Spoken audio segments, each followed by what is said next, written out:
Hi guys, welcome back. If you're new here, I'm Molly and I do book content here on YouTube.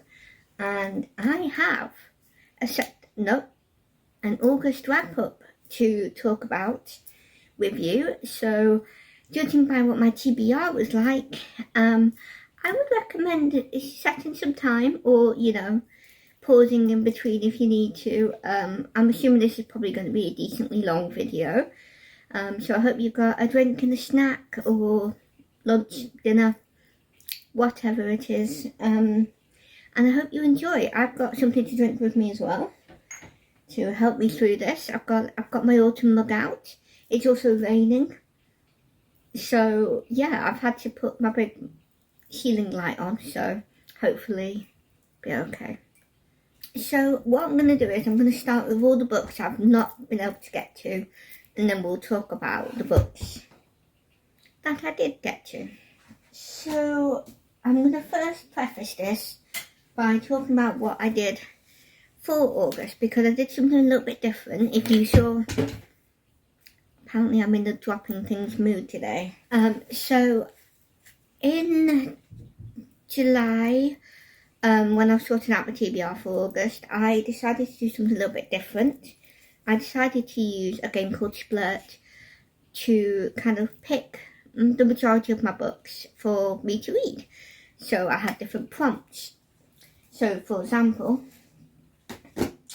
and I'll just use the top of my books, one of the books I used was for a body of water containing the letter M. So M for mango. So I was able to pick Tress of the Emerald Sea. So it's all stuff like that. It's for me to try. So yeah, I'm prefacing that because I'm going to talk about all of the books that I didn't get to, that obviously I used Splurt as a prompt picker, I guess is a good way of calling it. The first book that they're in no particular order because I've not read them, but the first book I haven't in my pile that I've not didn't get to is The Railway Children by E. Nesbit. This was supposed to fulfill the Splurt prompt, something that's loud, beginning with the letter R, and I picked railway because they can be quite loud, trains and stuff. So, yep, didn't get to that one. The next book I didn't get to was Treasure Island by Robert Louis Stevenson, and this was to fulfill the prompt of a breed of dog, cat or other pets containing the letter B. And I picked this one because obviously there is a pet parrot, which is a type of bird, so I used that for the letter B. Next book I didn't get to was Cleopatra and Frankenstein by Coco Mellors, and this fulfilled the prompt, well, was supposed to fulfill the Splurt prompt of a musician or musical group containing the letter C. And I picked this one for that because I know they were going to parties and stuff like that. So I went for that, even though I don't know how much of the music stuff was actually involved in the story, obviously, because I've not read it. I don't know why I picked the letter C though. Why did I pick this for the letter C? I'm not sure why I picked this for the letter C. I mean, I guess the name Cleo would be the letter C, but it has to be the musician or musical group, so yeah. I feel like I did this prompt wrong, but either way I didn't get to it, so that's all that matters. The next book that I did not get to is The Lost Boys of Barlow Theatre by Jamie Jo Wright, and this was supposed to fulfill the prompt, a famous man's name containing the letter O. That was it. And I picked this because there's a character called Oscar, and obviously there is at least one famous Oscar, which is Oscar Wilde. I'm sure there's others. So we've got that one. The next one, I feel like I had this on my TBR for this month, but maybe not. I don't think I did actually. Let me move that. Yeah. The next book I didn't get to was The Wartime Book Club by Kate Thompson. This was to fulfill the prompt, an item with in a suitcase beginning with B. And obviously I picked this because of books. If you like books, you would probably be putting a book in your suitcase. So I picked that one. I'm also carrying this through to September. The others I talked about, I won't be. And then the last one is Ballad of Songbirds and Snakes by Suzanne Collins. And this was to fulfill a reptile or amphibian containing the letter L. And I picked this one because President Snow is often signified by the snake. And President Snow's first name is Coriolanus. And there's an L in that name. So I picked this to fulfill that prompt, but I didn't get to it.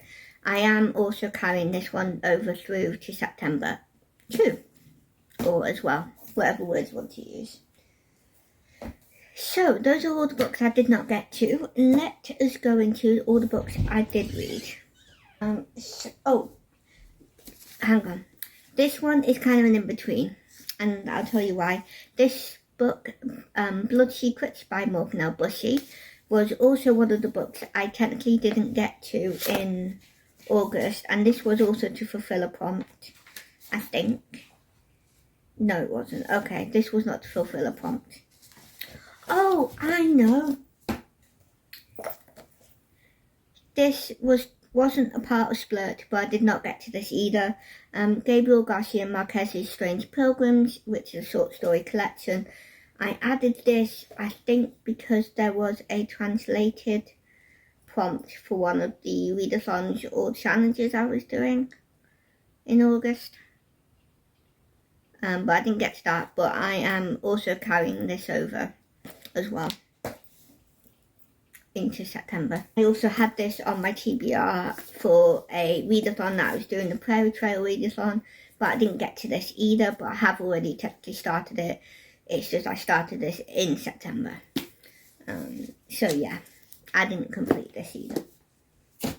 Okay, so now that no, I can't talk.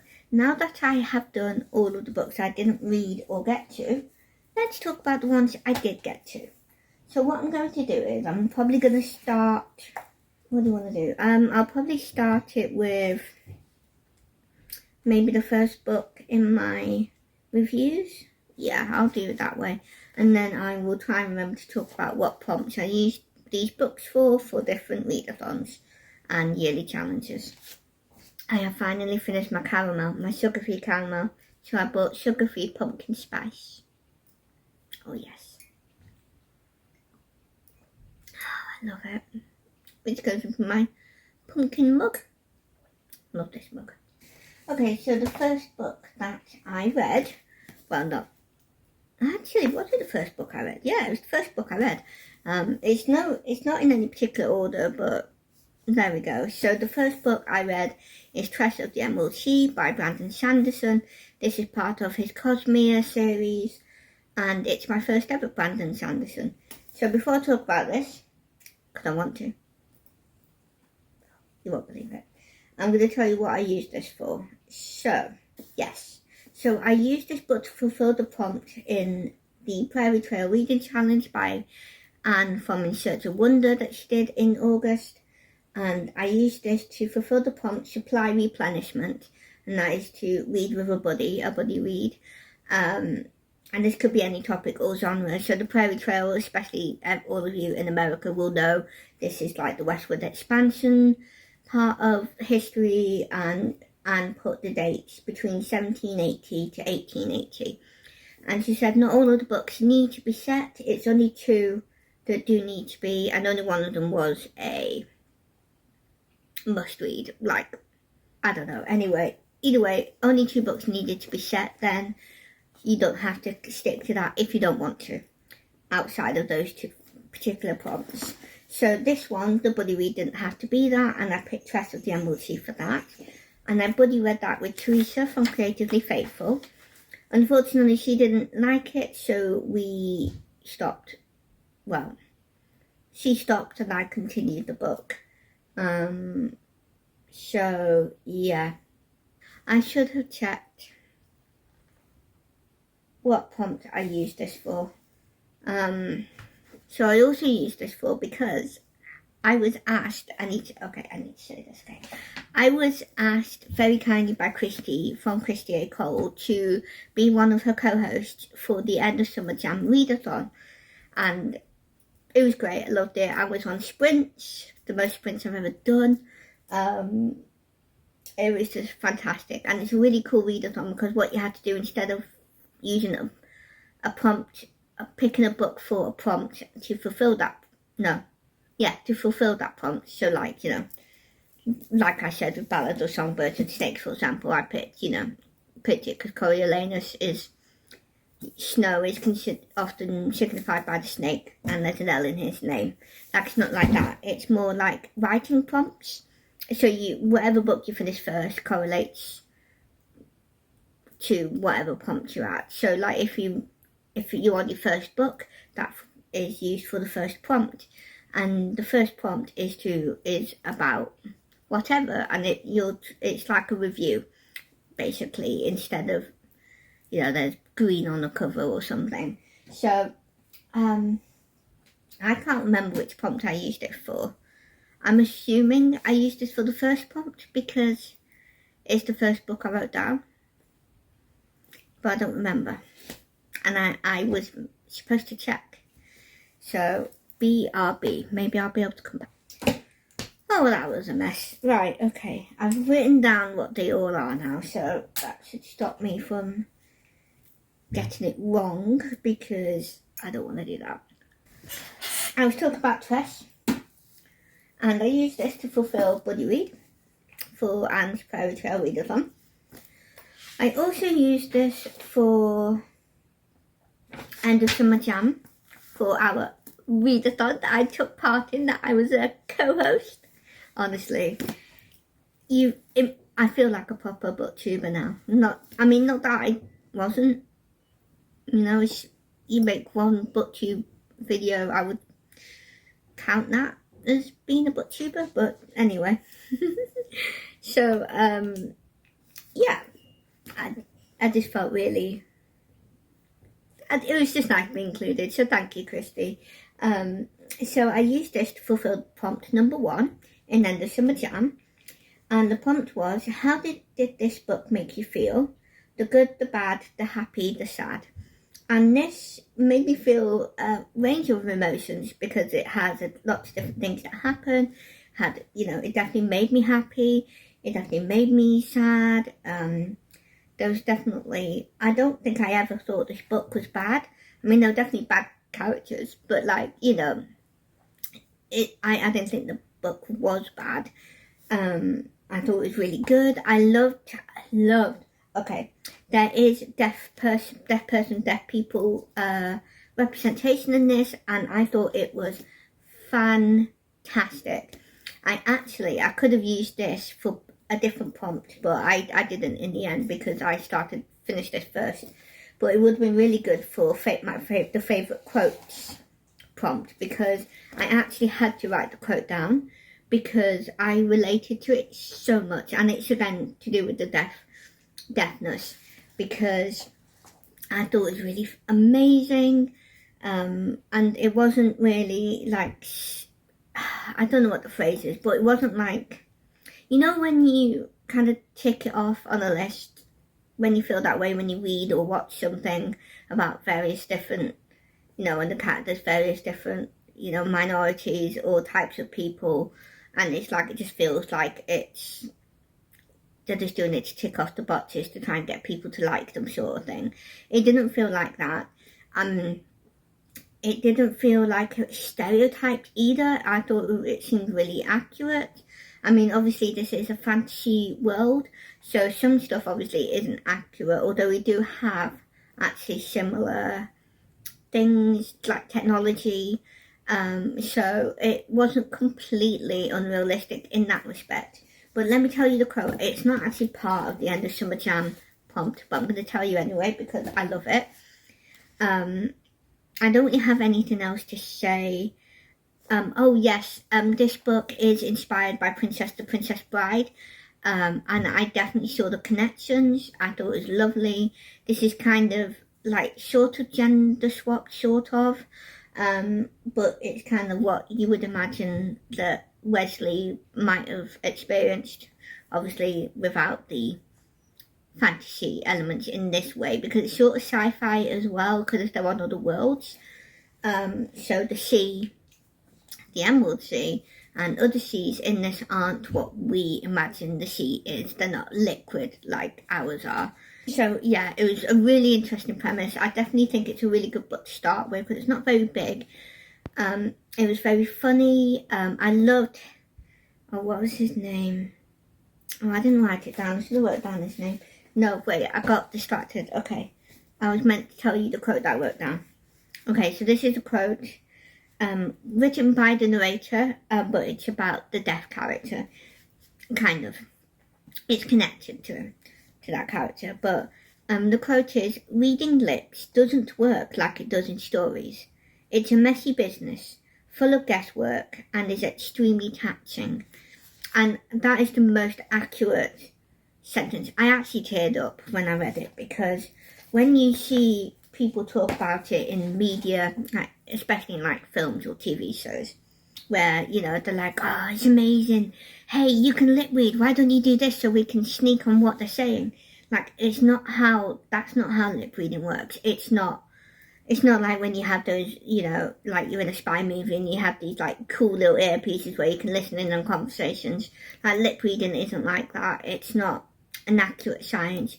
It helps, but what really it's really good with is when you're listening to someone in front of you and you're reading their lips as well. It's not a one bit.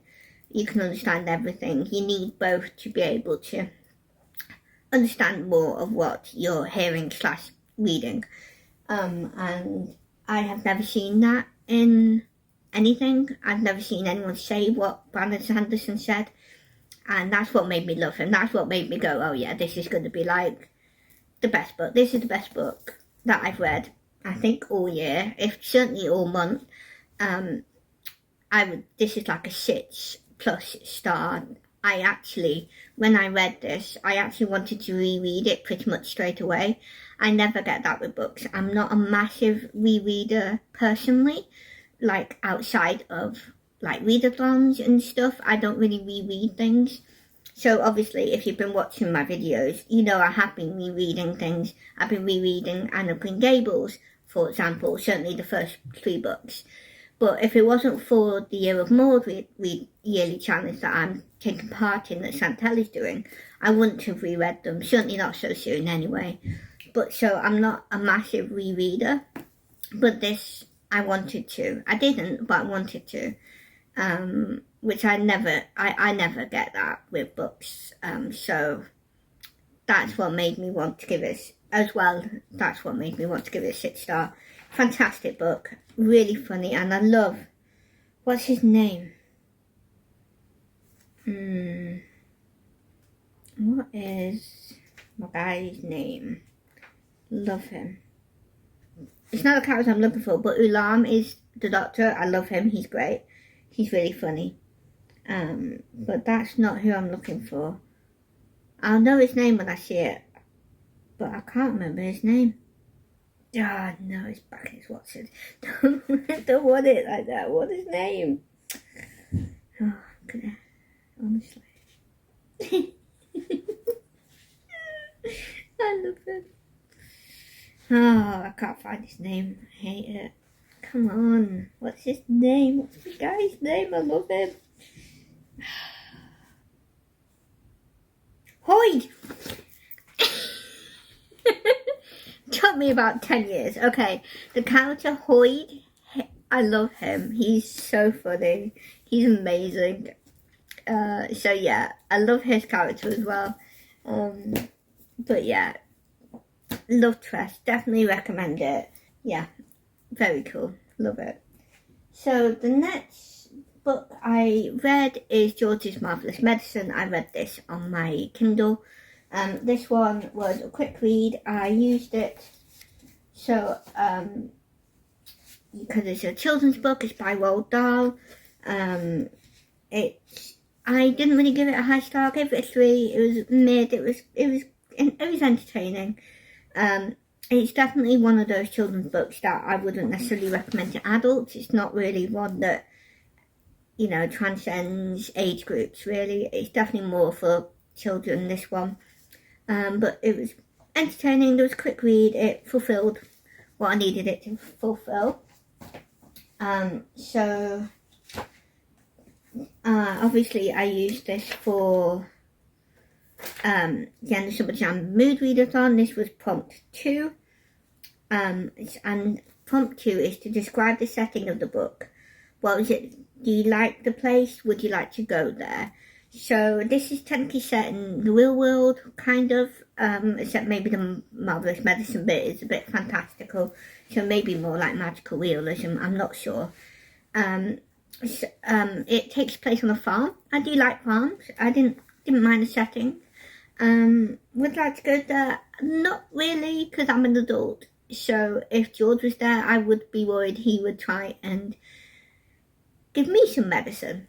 Although I don't think he would, really. I think he would be okay with me, probably. But, you know, because I'm not the person he was trying to poison, kind of, I guess. He wasn't really poisoning her.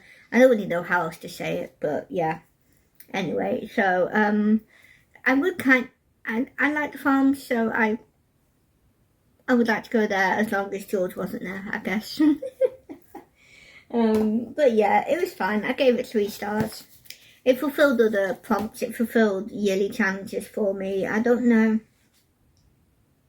I might quickly go through those at the end. So the next book that I read was also on my Kindle.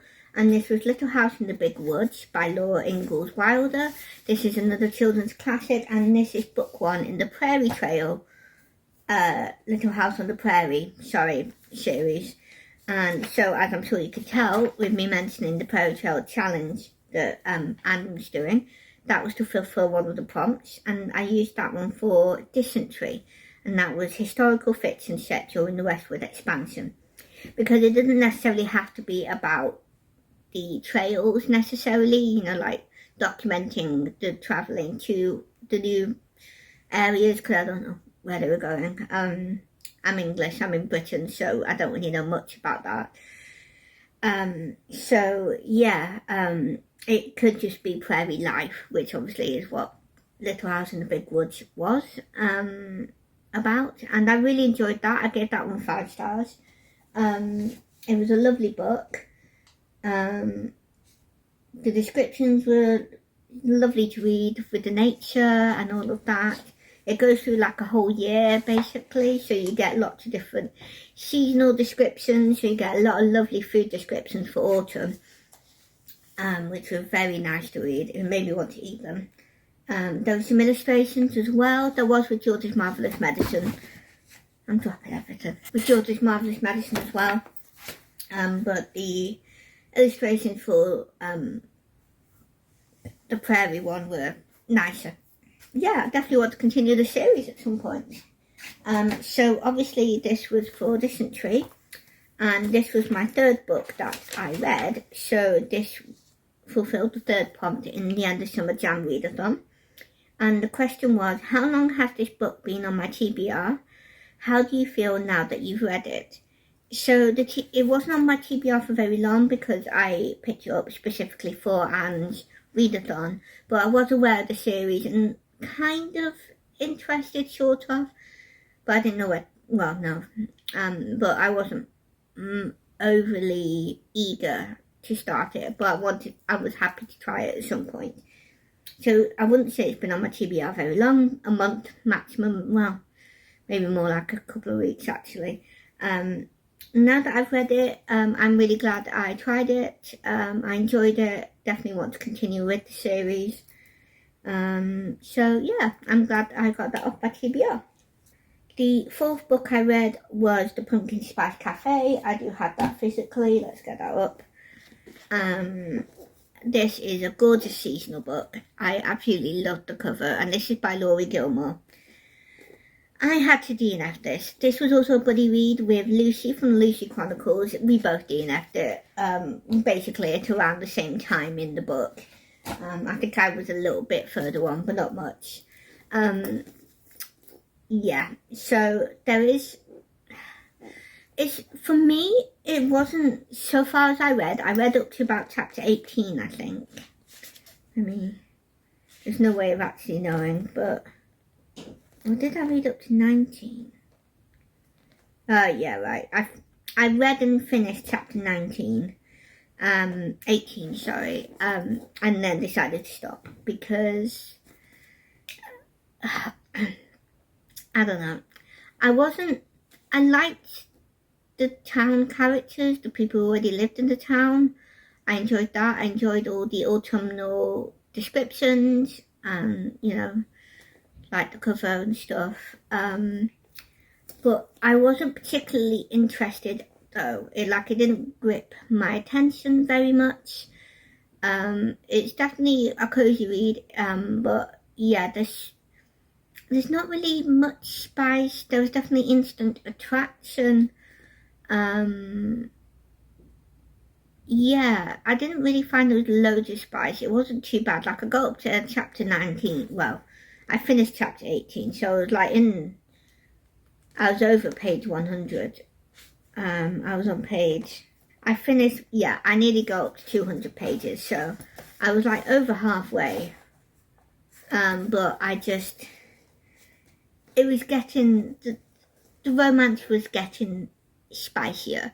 So when I finished chapter 18, they had just tried to go at it in his car, and that was when I stopped, because I was like, it was mostly because it was ridiculous, and I'll tell you why, okay?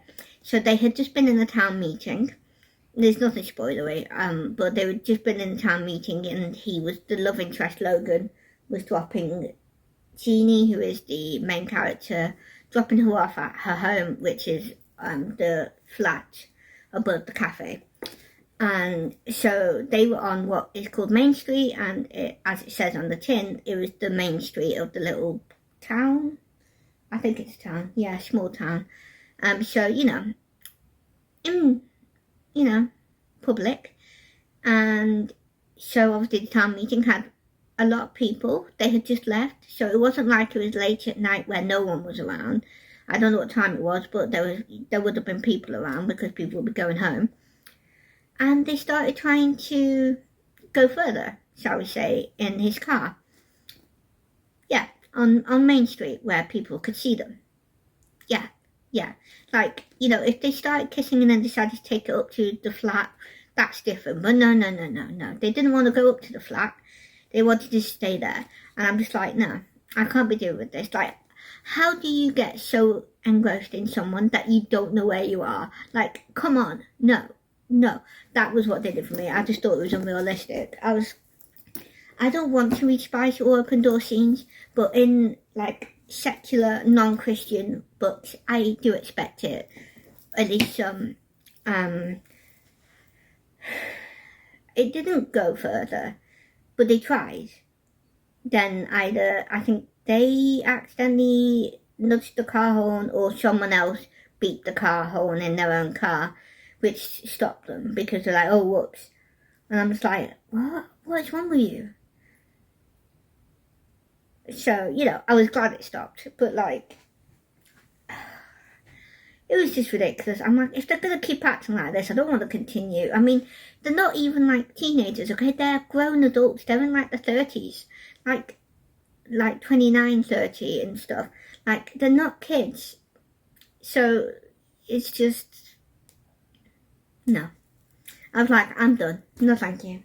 And it's such a shame, because I adore these covers, and I've seen some of the other ones in this series, because I think it's an interconnected series, but no, thank you. So yeah, that's a shame, but there we go. So I used this. I wasn't sure when I was doing this whether you include DNFs, so I included my DNF because I didn't know. And I hadn't uploaded a post, because I've been doing these on Instagram, so, as well. So, yeah, what am I trying to say? I don't know. Yeah, I hadn't posted for a while, and I was like, well, let's just post this one then. So I posted this as a DNF, and the prompt for this one was, did the description on the back of the book, so the blurb, live up to what was inside of the book? Did it give too much away?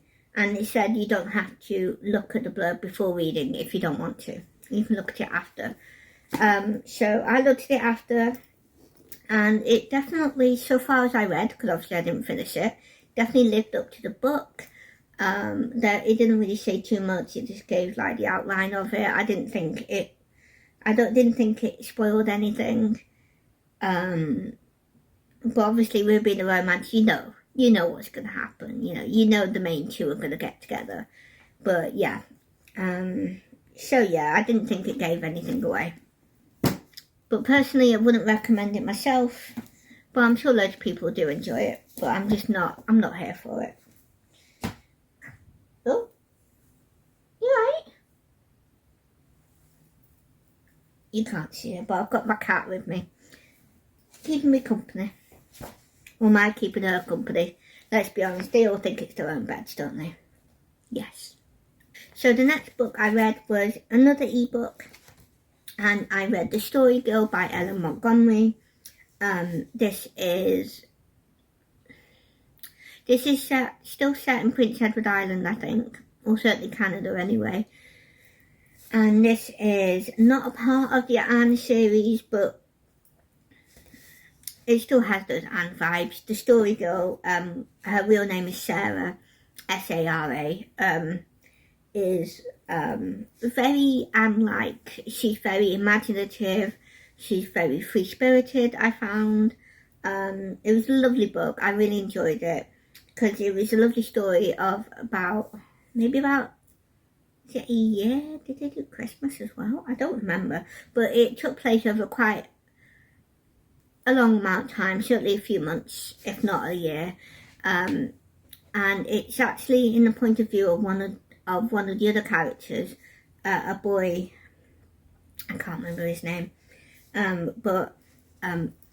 Yeah, it basically documents however much time they spent with some family members whilst their dad was away. And one of the cousins, I think, the Story Girl, is one of the people they hung around with a lot. And she, as her title suggests, and the title of the book, is really imaginative and does really good stories. And you actually get to read some of the stories she says as well, which is really good. I really enjoyed it. It was a lovely book. It's definitely very Ellen Montgomery. Nothing exciting. It's not like Tress of the Emerald Sea. It's very slice of life sort of stuff. Really enjoyed it. Definitely some laugh out loud moments. And Ellen Montgomery just really always adds a little bit of depth to her books.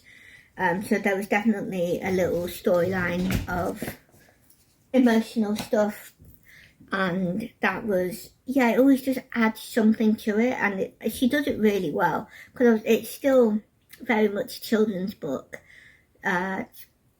Probably what you would say is middle grade. I don't really know what age you would put it as, probably like 11 or something. But yeah, I really enjoyed it. I gave that one 5 stars.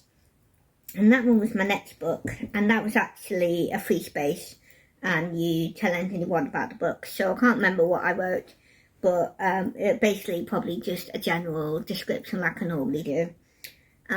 So yeah, I can't really tell you much about the other sub-jam one, but it was just a general sort of thing. But I also used The Story Girl for the Prairie Trail Reading Challenge by Anne. And I used that one for drought, reread a favourite book, or a backlist book by your favourite author. And again, any topic or genre.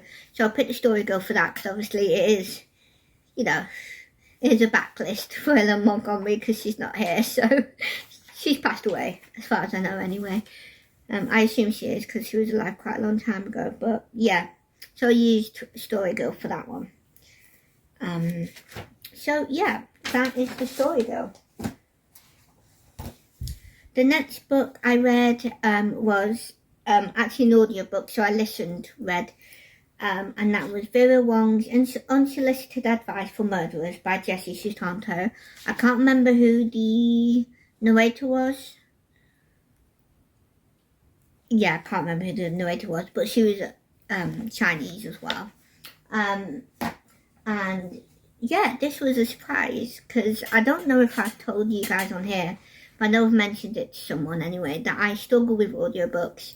I already have hearing problems. I'm hard of hearing, which is why I love Tress so much with the representation there with deaf people.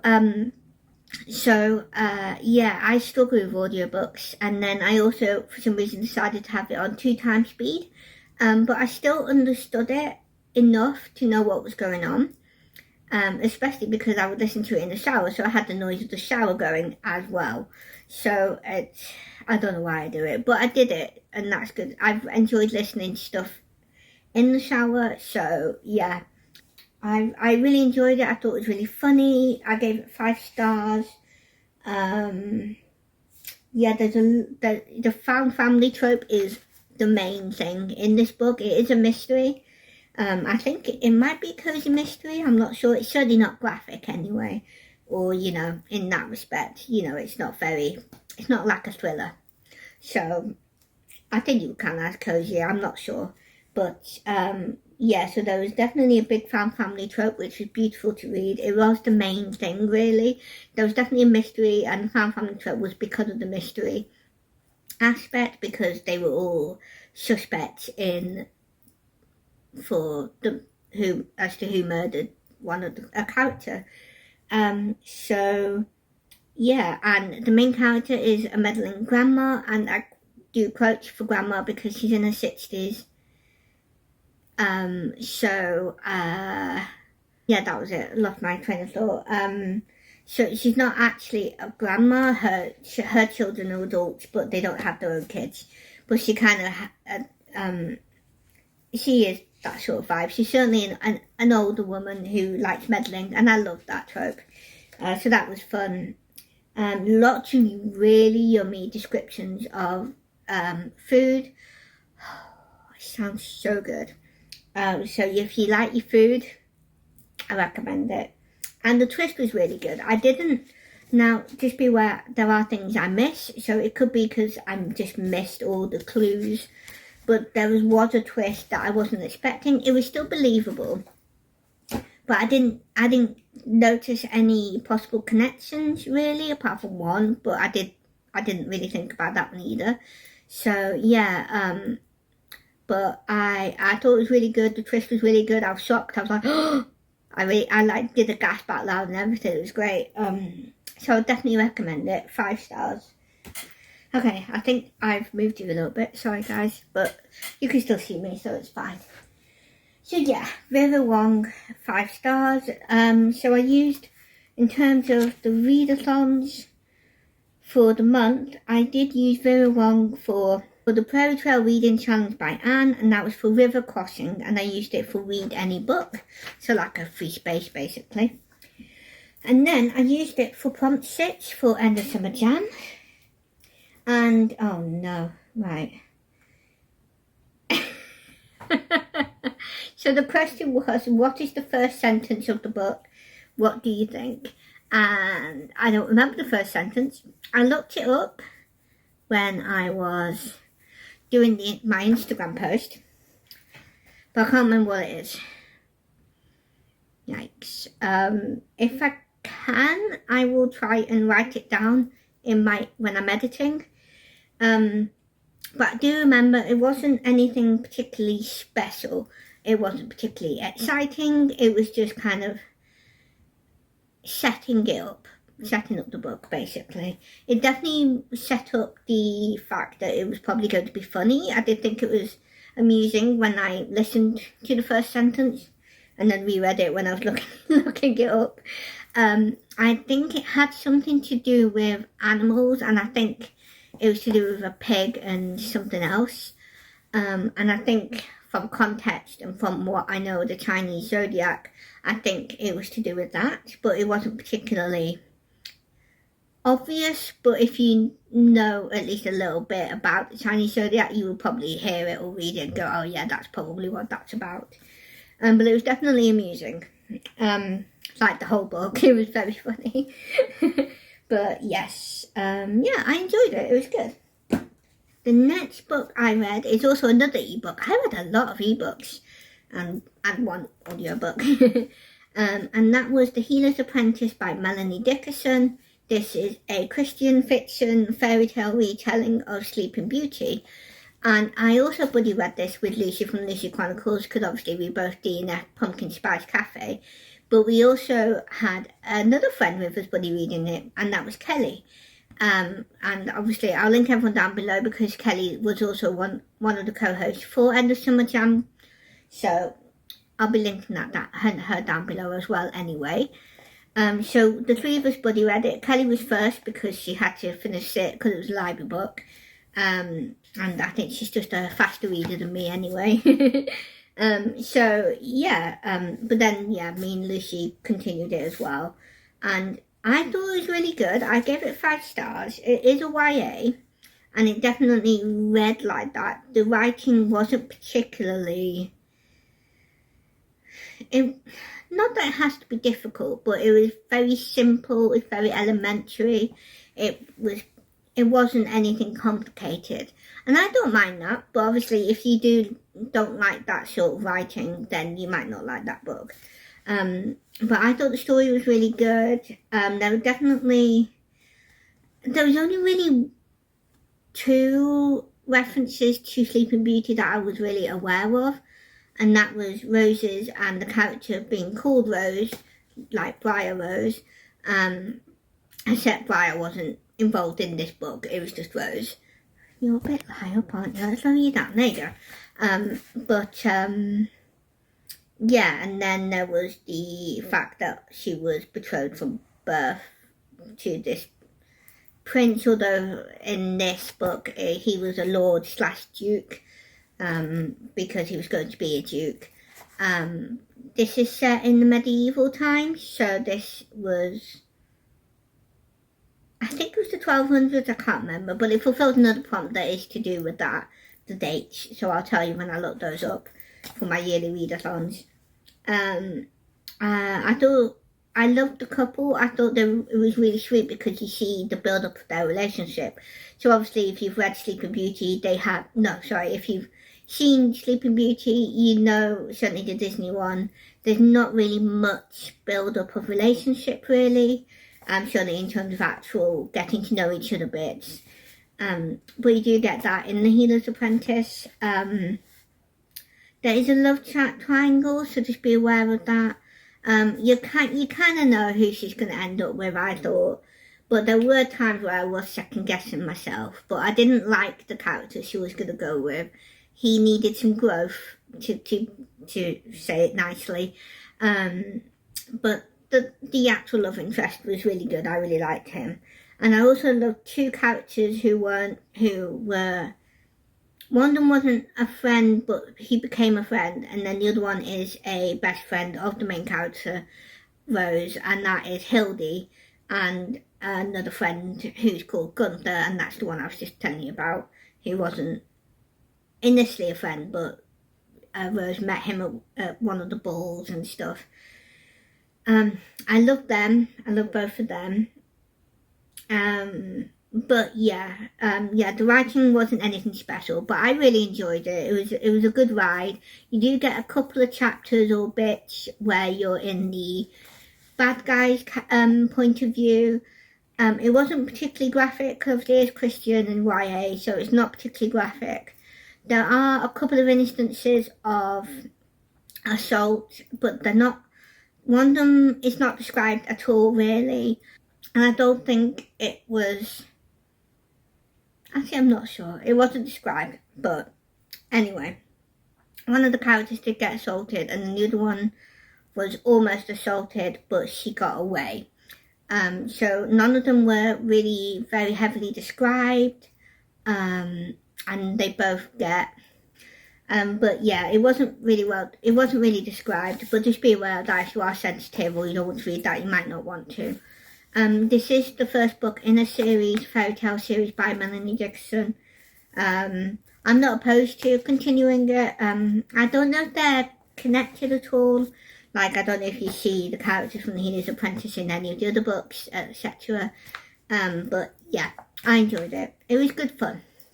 It was good fun. So this, The Healer's Apprentice, I did use for the Prairie Trail Challenge. And I used it for hunting, read a book by a new to you author. And then I also obviously used it for the End of Summer Jam. And that was for prompt 7. Talk about the main character of the book. Do you relate to him or her? And why or why do you not? So obviously the main character is Rose. You also get, I forgot to say, you also get another part in her love interest perspective. That is Lord Hamlin, Wilhelm. But I'm gonna stick with Rose because she is really the main character. Do we relate to him or her? Not really. Part of it is because of her age, and part of it is because of the environment. So obviously she's, I don't like the experiences she goes through. I don't really relate to. I've never really had any romantic relationships, so I can't relate to any of her feelings with that. And like the complicatedness of it, because she thinks she is obviously, an ordinary person, a peasant, whatever you want to call them, in this sort of world. And obviously Lord Hamlin is a lord, so, I can't relate to any of that stuff or anything like that. So not really. I think other people might sort of relate to it in terms of romantic relationships in general, maybe, but not really. There's definitely bits I can relate to in a different way, like trying to, because obviously it's Christian fiction, there are bits where, there's like praying or talking to God and stuff like that. So I can sort of relate to that bit, and her asking, whether this is the right thing, and her realising that she needs to rely on God to direct her steps instead of trying to do, make her steps instead, sort of thing. So I can sort of relate to that, but not really, because hers was relationship minded in that respect. So yeah, not really, but I liked her. Okay, the second to last book that I read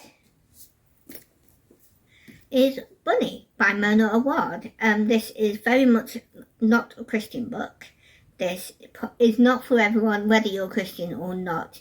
So this is a literary fiction. It's probably more like literary horror, and it's definitely a part of the subgenre that has become popular in recent years of weird girl literary fiction, because it's weird, to put it mildly. I really enjoyed it though. It was a wild ride, to say the least. This is definitely has a lot of different things. There's a lot of layers to this book as well. The narrator is an unreliable narrator. Her name is Samantha, and there's definitely a lot of things with this book that this book kind of talks about or alludes to. So some of it is stuff I can say from like people's like reviews, like on the top and in the back. So this is definitely a satire on the education system for rich people, shall we say, certainly in terms of the arts. So the main character is in a MFA program at Warren University, which is a really rich university. In fiction, I think she's in, certainly writing anyway. I don't know what MFA stands for, so I don't know if that alludes to what she's doing. I don't know. I am assuming M means masters, but I don't know about FA. But yes, it definitely has a lot of allusions to things like Mean Girls, Heather. I've not seen Heather, but I've seen Mean Girls, and there's definitely some connections to that, especially near the end.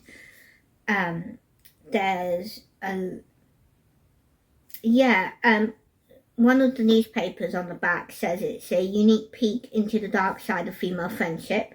It's part thriller, part horror, part teen drama. It's like Mean Girls, like I said, with added menace, and that's very accurate, except they're not teenagers, they're in their 20s, I think they're like 25-ish, give or take. It was a wild ride, and I can't really think of anything else to say. It wasn't technically, it is technically sort of a buddy read, but it's a buddy read with a whole group of people. Someone I watched called Katie Colson, she loves this book. She has read this book quite a lot of times, and she opened up the option for people to buddy read it with her, people she watches, people who watch her videos as well. So that's what I did. I decided to read it because I have been interested in this for a little while, and basically Katie talking about it a lot just made me go, why not? And I enjoyed it. I'm glad I read it, which is kind of weird to say with the topic, but yeah, I did tab it a lot. There you go. I always like to try and match it to my book cover. So have you seen that? That is that is a lot of tabs. That is like insane levels of tabbing. I don't know whether to be concerned. But like I said, there's a lot of layers to this. So I have quite a lot of tabs. There they are. So those are what I put in. And I tabbed so much that I had to use 3 different types of tabs for most of them. 2 for a couple of them, and then 1 I didn't because I didn't do as many of those. Yeah, it's one of those layered ones where some people wouldn't like it, and I can understand that. It has a lot of pretentiousness because obviously rich people, but including Samantha, the main character herself as well, to be honest. Yeah, there's just a lot to it. It's not for everyone. Yeah, I wouldn't necessarily recommend this to my Christian friends, necessarily. I think some of the people I watch who are Christian might read it, but I think the majority of us probably wouldn't. It is the first in 2 books, I think, at least, anyway. The second one's coming out this month, which I have pre-ordered. There's a lot of questions to this, and throughout the book I had Shrek in my head talk about onions and layers, because onions have layers, ogres have layers, this book has layers.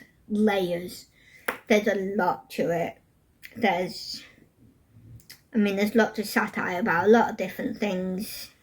There's certainly some mental health stuff to do with it, not in terms of depression or anything like that, but more things like schizophrenia or multiple personalities, stuff like that. A lot of it is theoretical, though, is the other thing. You don't really know about anything, really. There's just a lot, and there's a lot of weird / creepy things. There's a lot of shocking things. There's a lot of theories, there's a lot of connections to things as well. So there are bits like fairy tale bits. So like there's mentions of like Alice in Wonderland quite a lot. There's bits like Sleeping Beauty and other things. Is another one. There's connections throughout the book in general as well, like different phrases or allusions to things, metaphorical stuff. There's a lot to it. I really enjoyed it for that. Doing the tabs and stuff really helped me to kind of do it, and because we did it as a buddy read, I had other people talk about things as well, so that helped with things, and also didn't help with things because it added to my theories. So yeah, I really enjoyed it. I gave it a 5-star. I thought it was a fantastic read, but it's not for everyone. I wouldn't recommend it for everyone. It was really good. I really enjoyed it. But yeah, there are some horror aspects. There isn't any sexual content, technically, but there are some crude talking about things. So just be aware of that. I was okay reading through that, but if you're not, that's fine. You might not like this book anyway. Like I said, it's not a normal book, shall we say. There's a lot of stuff to it. And it definitely pokes fun at the sort of rich people stuff and stuff like that. So yeah, I don't really have anything else to say. I have no thoughts, because also there's so much that you don't really understand, and so many spoilery things as well. It's just, a lot of weird stuff. There's also bits that are very sort of magical, witchy stuff, allusions to things. So like there's like, but I don't want to say too much for that. It's not, yeah, but it's not witchy in the obvious way. You know? Is the best way to say that, really. At least it's not massively obvious initially. But yeah, it's definitely, it's very interesting. Yeah. Very interesting. I really enjoyed it. But not everyone will. Okay. Oh yeah, that's the point, yeah. Let's look at these. Anything else?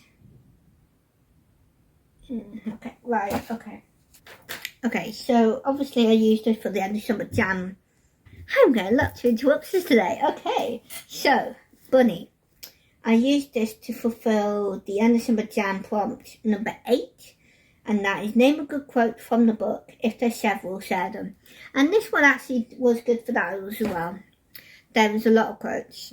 Some of them were really good. Some of them I really enjoyed, but they're kind of misleading because they're not to do with the main book, if you know what I mean. So there's a character called Jonah, and he's talking to the main character, Samantha. I love this because I can relate to this, so I'm going to give you this quote. I did give a few of them on my Instagram, but I can't remember all of them. So this one, I really related to. He said, I used to go to bookstores, but I can't go in them anymore because I buy too many books. I'm not saying anything, Molly, but that's not me. Maybe. Okay, maybe it is me. Yeah, so that one's my favourite quote. But there's some great quotes of like descriptions of people. Let me have a look. There was a good description of a person that I did also put on my Instagram. Let's have a look. So this is about a character called Caroline, but her nickname is Cupcake. Well, I say nickname. Samantha calls her Cupcake, but she doesn't necessarily know that. So the quote is, I am staring into the eyes of the one I call Cupcake, because she looks like a cupcake, dresses like a cupcake, gives off a scent of baked lemony sugar, pretty in a way that reminds you of frosting flourishes, not the forest green and electric blue horrors in the supermarket, but the pastel kind that is used at weddings or tasteful Easter gatherings. So I thought that was a really good quote. And there's also another really good quote on the pretentiousness of people, and I wrote that one down too. So this is a good quote that kind of adds to the actual story, that makes more sense to all of you who've not read it. So there is a swear word. I'm just going to say something else, I think. When I wrote it in my Instagram, I wrote it an S and then the stars, and then said in brackets, the actual quote does spell out the actual word. So they're talking about what one of the other women in this writing group has written, and the teacher is asking Samantha what she thinks about that piece of work. And in her head, she's thinking that's a piece of pretentious rubbish, and let's just say it's the swear version with the letter S, that it says nothing, gives nothing, that I don't understand it, that probably no one does and no one ever will. And I can't remember how much more I wrote of that quote, but yeah. So basically, yeah, it talked about the pretentiousness. So yeah, really entertaining book, but not for everyone. So the last book I read, by the skin of my teeth, as they say, and that is Secrets in the Mist by Morgan L. Bussey. This is book 1 in the Sky World duology, and this is a Christian fantasy dystopian sort of book, because it has a bit of both. It's fantastical in terms of like there's a lot kind of airships and flying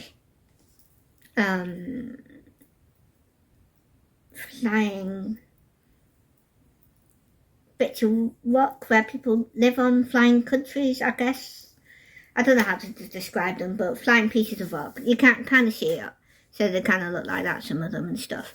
So, and then there's blimps or zeppelins or what's another word for them? There's another word for them. There's lots of words for them, but there's little flying airship things. As well as the dystopian part of it, because there are what they call turns in this book. So the mist is poisonous to people. It basically infects you if you breathe it in, and it makes you basically into some sort of a zombie type of thing. It's not graphic. It's the zombie stuff in this one anyway, because there is a second book, isn't very heavy on it. But I really enjoyed it. It was definitely exciting. It's not the biggest book. The writing's quite big too, but it does take up most of the page. But it was very easy to read, really enjoyable. I enjoyed the descriptions.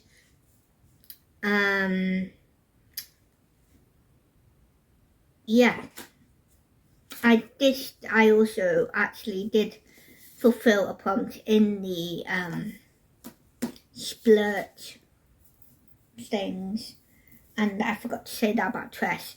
So, although I did technically say it earlier, but Tress was a body of water containing the letter M, a world. And then this one, Secrets of the Mist, the prompt was a movie title beginning with S, and obviously I changed movie to book, because, book. So yeah, and Secrets in the Mist, it's not the or anything. So yeah, I really enjoyed it. It was really good. I have started the second one, as you know, I mentioned it earlier, because I didn't finish it, because they were supposed to fulfill prompts in the Prairie Trail of, I was going to use this for a new author or something. Yeah, read a book by a new author, and then I was going to use the second one, Blood Secrets, for Wagon Train, finish a series, again, any topical genre. But obviously I didn't get that far, and I knew I wasn't going to finish this in time to fulfill this prompt in the Prairie Trail, so that's why I used Healer's Apprentice. So yeah, it was really good, very gripping. Again, this has found family elements. There's a budding romance, but not really. You kind of see a little bit more of it in the second book so far, but not much, because they're not actually together, sort of thing. There's steampunk vibes as well, because obviously with the blimps and diving and stuff like that, with the outfits and stuff. It's definitely emotional at times as well. Yeah, I really enjoyed it. I loved the book. And so this was to fulfill prompt 9 in the End of Summer Jam Readathon. And that was, who would you recommend this book to, even if you don't love it? So obviously I do love it, so that's always good. I gave it a 5-star. And I would recommend this to anyone who is okay with a little bit of Christian faith content, except it's not like God and Jesus. It's more fantasy, allegorical references to God. And they call him Eleros, I think.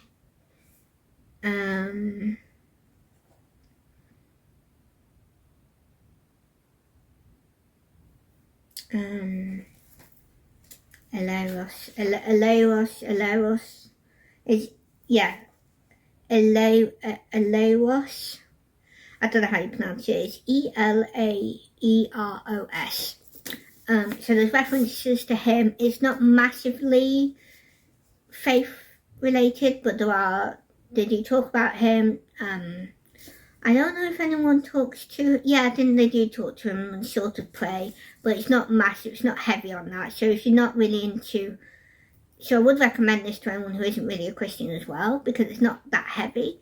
But obviously, I would say Christians might like it, especially if you do like your sort of dystopian, fantastical sort of books. Excuse me.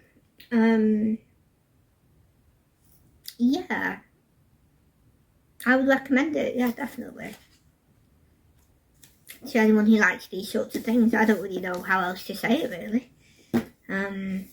So yes, that's all the books I read. Let's go through all of the yearly challenges that I've used these books for, and I will try and quickly go through them because this video is going to be long, like I said. So let's go here. So let's have a look. So the first yearly challenge is the Cozy Reading Challenge by Teresa. That was it, yes. Okay. Yeah. By Teresa Creatively Faithful, and the prompt that I was going for in August was PJs, and I used a photo plus the book because the book I was reading was quite cozy, and I was also, when I took the picture, technically I was in my pyjamas, but you couldn't really tell in the picture, but I was in my bed, so yeah. The next one was the Princess Bride-athon by Katie from Paperbacks and Ponytails, and I was finally able to fulfill the prompt, Dread Pirate Roberts, which is obviously pirates. And actually I had a couple of options in the end that I could have used it for, but I used it for Treasure of the Emerald Sea because there are pirates in this. Okay, Journey Through Time by Alma from Alma's Book Journey. Again, two different ones. There's centuries and decades, and I'm doing both. So for centuries, in August, it was the 14th century, and that's the 1300s. And I used the Healer's Apprentice for that. And then for the decade, for August, it was the 1980s. And I used George's Marvellous Medicine because Roald Dahl published that in the 1980s. Then for Chantel's Read Your Bookshelf Challenge, I used Secrets in the Mist for August, which was space, because even though it's not space as in sci-fi space, there is a lot of flying in the sky, so there's a lot of space in that respect. So I went for it in that, so I had to kind of stretch it a little bit. Then for Read Christian Romance by Osina, I used, did I write down? Oh yes, I used the prompt New Purchase, and I used the Healer's Apprentice for that because it's a Christian romance. And I did technically buy that on my Kindle. I don't know how much it was. It wasn't massively expensive. I usually try not to have to spend anything extra. And then for my final yearly challenge, it was The Year of Maud, again by Chantel. And for August, that was The Story Girl by Ellen Montgomery. So there's that one. So those are all my yearly challenges. And as you know, I went through the monthly readathons I was taking part in. So I do want to mention, I have coffee! I forgot, oh it's cold now. Oh, I forgot about my coffee. Right, that was nice. So, I do want to say, Alma sometimes notices and talks about connections between the books that she read within the month that she's talking about. And I noticed some connections as well, so I'm going to talk about them. So, as you know, I first got Treasure of the Emerald Sea, and I realised reading Secrets in the Mist that the main character, her start in life and some of her experiences were very similar to Tress, in terms of she creates a found family with the pirates that she lives with. That's both of these. Similar ages, kind of, except I think Cass, who is the main character in this, she's a little bit older. So yes, and then I can't remember if there's any other sort of connections, but they were definitely connected. I'm trying to think, were there any other connections?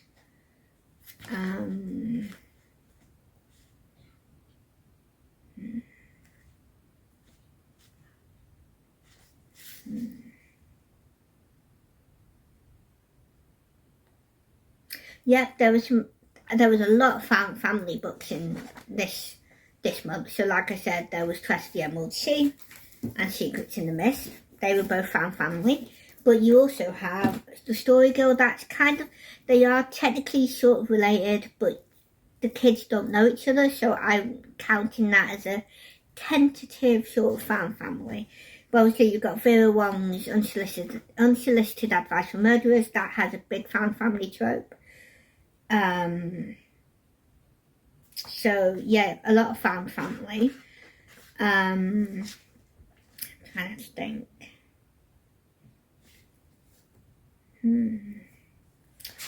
A few of my books were Christians. That's cool. Like I said, there's a little bit of Christian stuff in the story girl.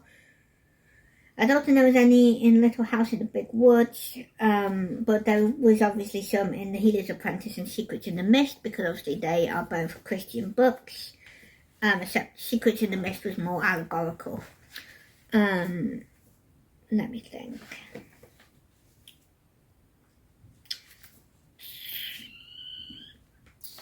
I think that was it. I think those were the only connections that I found in my books. There might be more that I have forgotten since, but pirates, I guess, because you've got 2 pirate books. I would say that's another connection as well. I would say that's about it. There isn't really any others.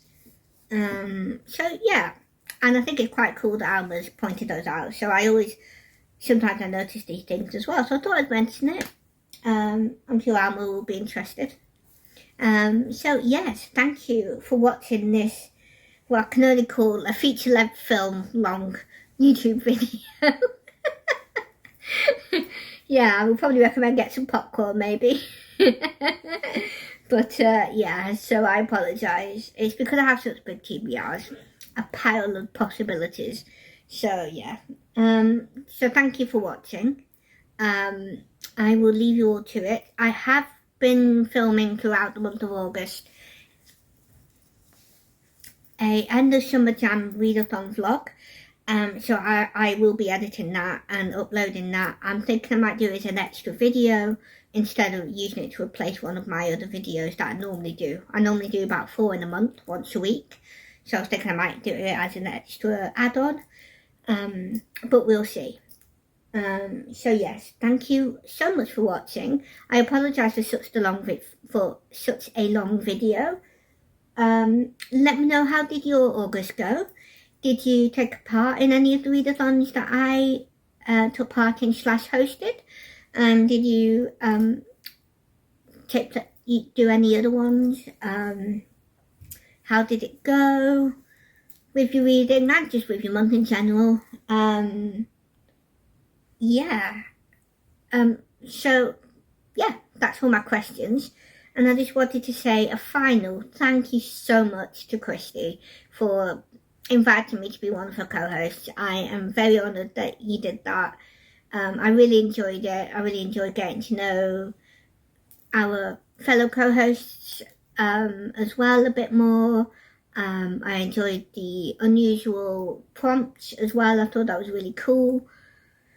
So yes, I will make sure to link everyone I co-hosted with down below as well. I definitely recommend checking out all their channels. Some of them I'm newer to, but I have loved seeing their videos and stuff, so I definitely recommend everyone. And yes, thank you for watching. God bless, and I will see you all next time. Bye.